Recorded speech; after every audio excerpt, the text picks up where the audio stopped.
Hi everyone, and welcome to my blank slate challenge. This is Fuzzy Pumpkin. Today we are building a neighbor house for a family called the Riches. They're going to be next door neighbors to the Krantz. Okay, here we are. So this here is the Rich family. The matriarch of the family is Alana Rich. She's a single mom to 3 boys. So she is a bookworm, a snob, and quite cheerful.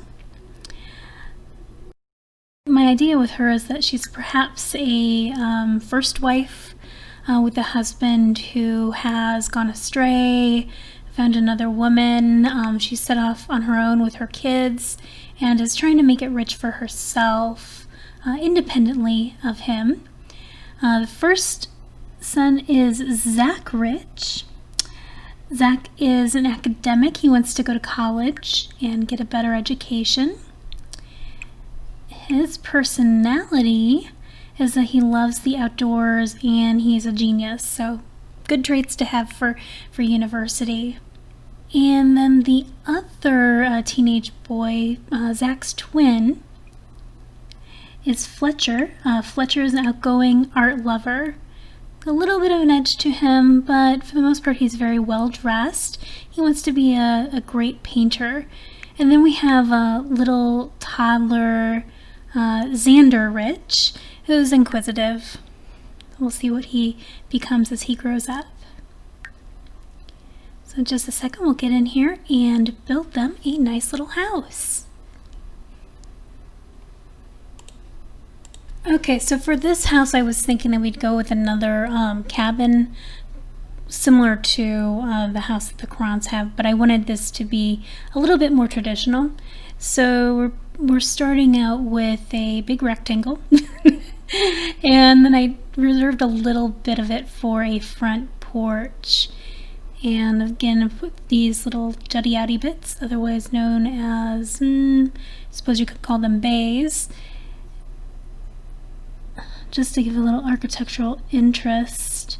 I wanted this to be fairly lifted up from the ground level, but also to have some terrain interest with different elevations kind of going around the house, so that parts of the porch were pretty high up and parts were fairly close to ground level, so that would give some more interest to the lot than just having on a flat terrain. I can't believe for so long we didn't have the ability to change terrain heights. Then just put a little bit of stairs up there on the lower portion, did some roofing. Again, going for a very traditional kind of slightly updated cabin look. Did struggle with these bits of roof in the very front because I don't love how it kind of cuts into that central roof line, but when I shrunk the eaves it was just there was a little too much separation, so I decided to go with that as it was. Put some rough shingles on there and a little bit of edging to keep it from looking too neat and white. And then kind of played around with some clapboard or sidings. Ended up going with one of the e-axis default kind of sidings. So it's a little bit more cleaned up than kind of a log cabin, but keeps a bit of that look to it. And then put some stone on the center just for some visual interest, and foundation to match that stone. Actually, I had to go back and change the stone on the center section to match the foundation because there wasn't something that matched exactly with that. Again, wish we had truly paintable foundation. And unfortunately, when I put the railings on, it then unpainted the foundation again, which is irritating. Guardrails for safety, and then I was just looking for a nice wood to go on the walkway. I wanted a more traditional cabiny door here, kind of a little bit of a, almost like a barn door look, but not quite. And again, trying to find some windows. I still really miss my custom content windows. I hope that that fix comes out pretty soon so that I can get all those back. Ended up going mostly with these windows that have nice little shutters attached to them. And some ones without shutters on the side and the back.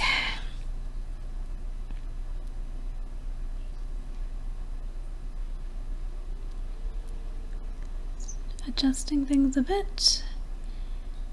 Okay. And then a little ivy, just to kind of, give a little bit of differentiation to that little central area.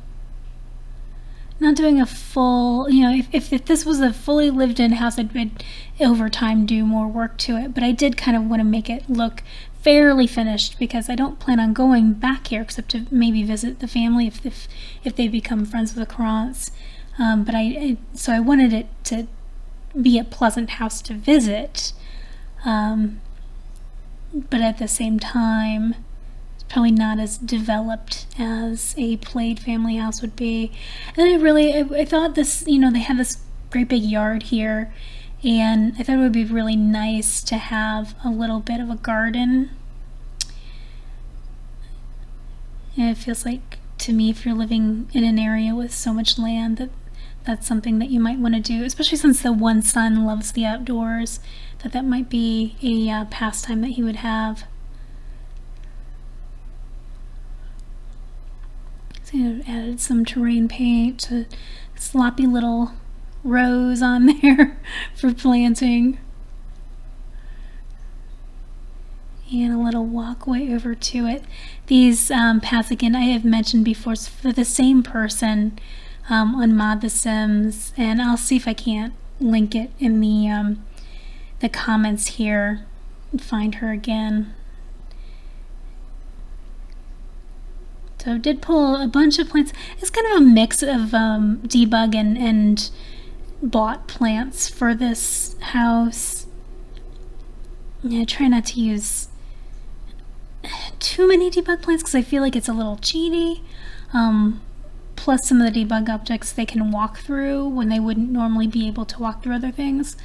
But there's so many, it's just tempting. They really add to the lot to be able to use all these different plants.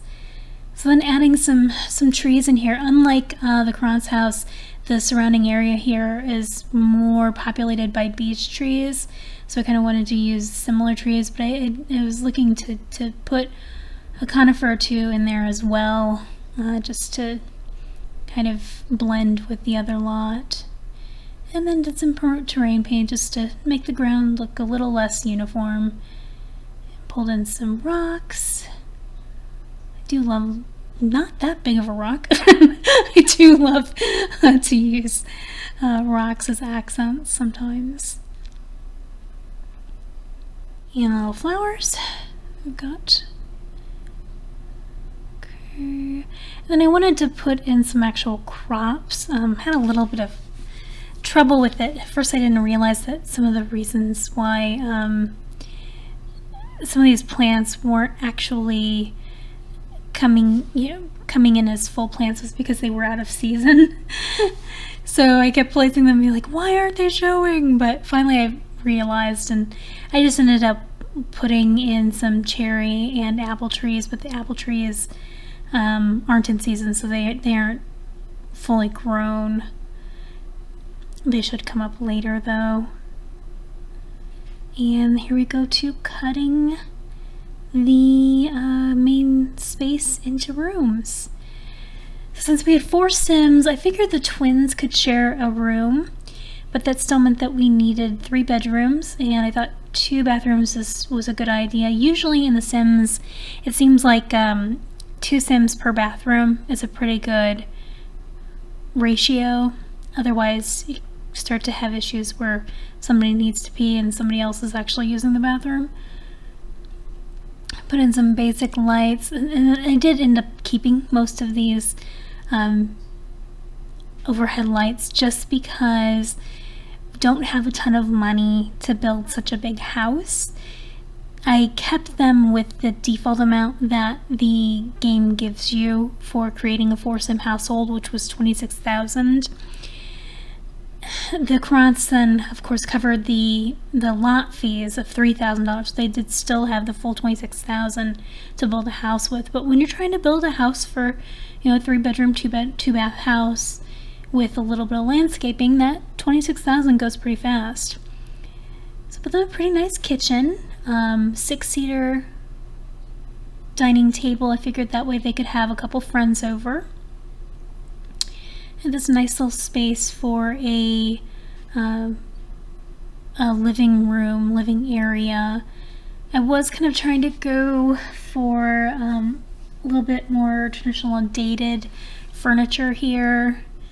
Lots of cushions on the couch, kind of faded little colors. I felt like they might have probably moved with a bunch of hand-me-downs from other relatives. I felt like, perhaps the end of this relationship between mom and dad wasn't too great and that she had to make do.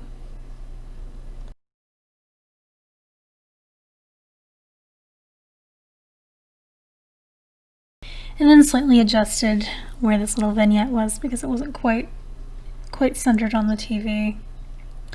But done some basic floors here, actually surprisingly more expensive than I had expected. And just minimal functional plumbing objects. Did want to make sure that there was at least one bathtub in here since there's a toddler. But a nice surrounded tub and shower combo was too expensive. So double bed in there for mom. And then I did 2 matching single beds for the twins. Slightly different style because I felt like they would want something that was a bit more edgy. And some toddler furniture for little Xander.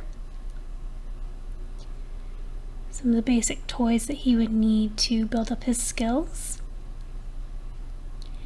And then kind of took the remaining tiny bit of money that I had to decorate these spaces, giving people some nice little dressers, mirrors, and tables, bedside table lights so that they didn't have just these glaring overhead lights. There.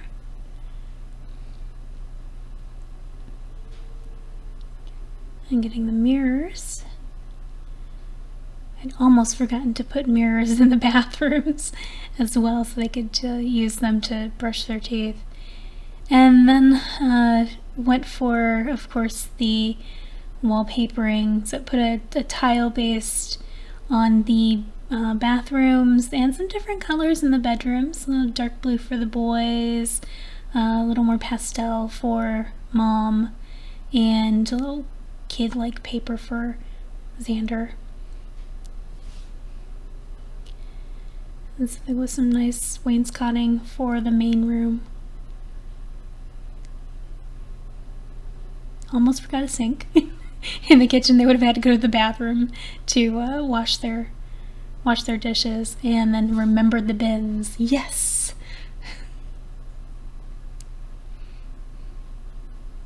Okay, so here we are with the finished house. We're going to go ahead and do a walkthrough. Got this nice garden on the side. Their plants. And then as we come through the front door,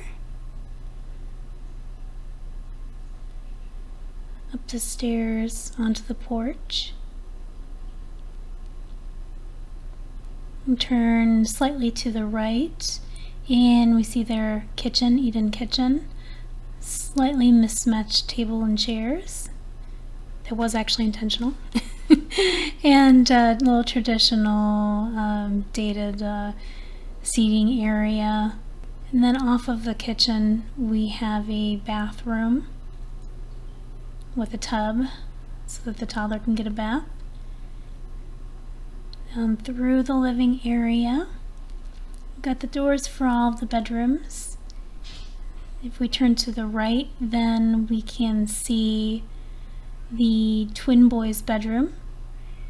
It's kind of a dark space, very masculine. And next to that is a bathroom with a shower, very small. And next to that we have the toddler's bedroom, bright and cheery. And finally, through this door, we have mom's bedroom.